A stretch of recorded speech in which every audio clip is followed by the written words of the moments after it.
Well, in a surprise reveal, there's yet another PokéToon animated short posted for our enjoyment, and now that I've caught it hot off the presses, why not give it a watch and a little review? I know literally nothing about it besides a thumbnail, so grab your favorite box of cereal and let's dive into some Saturday morning PokéToons. This is Murkrow and the Midnight Adventure. We're greeted by some gorgeous animation of the best boy Wooper as our young protagonist, a boy named Hero, walks along, naming all the Pokemon he sees. Based on all the Generation 2 Pokemon, it seems like our story takes place in the Johto region. As some Skarmory fly above, it reminds Hero of something, though we and he are not too sure at first. But I love that even in these little snippets of some memory, we see a few toys inside a room that resemble some cool things from previous Pokemon games, like the Mecha Tyranitar. But once the family arrives at their home, we learn that Hero has just come back from the hospital and is a little uneasy actually being around these Pokemon.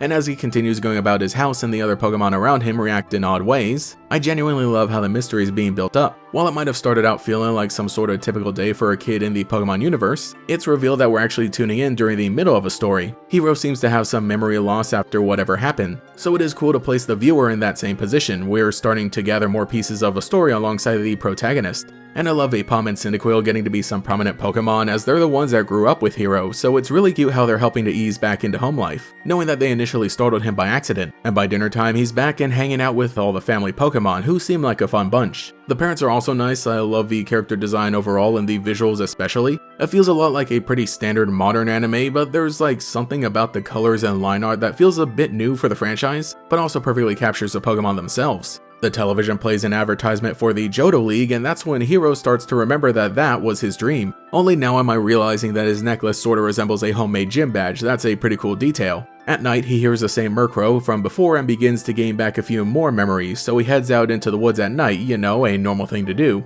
Also, I just want to say that the music is all whimsical and magical, perfectly tense though, yet wistful for the night. He isn't alone though, because Aipom and Cyndaquil followed him, making sure to have his back after they noticed him leave, which I'm glad they did because it shows how close they all are. And now they come to a hidden cave with a bunch of stuff, the same one we had a glimpse at before. The truth comes out as Hero discovers this was his little hideout that he shared with Murkrow. Outside, a literal pack of Meowth are all bothering Murkrow trying to take its necklace, like oh my gosh, those are a lot of cats. The way they're animated is so goofy with how they all look like jelly. And finally, we get the ultimate flashback that puts it all into context, as we see the moment the two of them met, fighting over something shiny on the ground. As it turns out, Skarmory shed their shiny feathers in the forest, and after narrowly escaping one, they find an empty cave that eventually becomes their hideout. Or, you know, secret base as we call it in Pokemon. It's really satisfying piecing together the story in your mind and then seeing it all unfold. But now back in modern day, we get their emotional reunion, and oh my gosh, the way that Murkrow blows away all the Meowth while the music builds up, it's such a perfect climax to the small scale story that literally took place over the course of a day, but it makes it all feel like a grand adventure so close to home.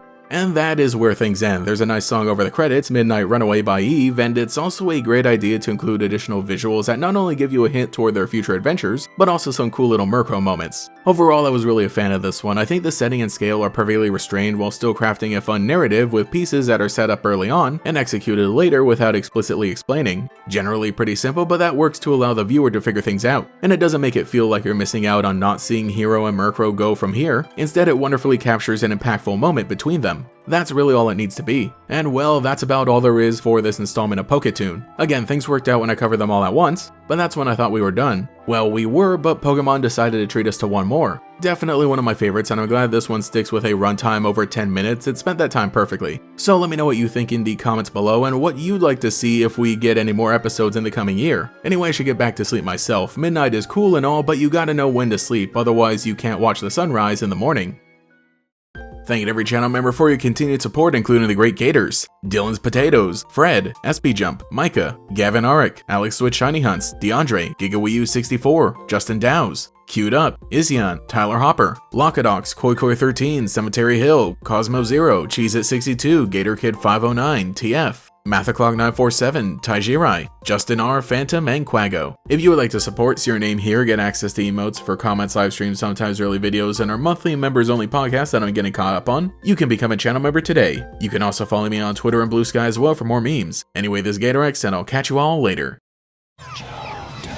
Ash, beware. Johto has a whole new set of Pokemon with attacks you've never seen before. Who knows what strange powers and abilities you'll face when battling in the land of Johto. Pokémon The Johto Journeys premieres Saturday, October 14th on Kids WB.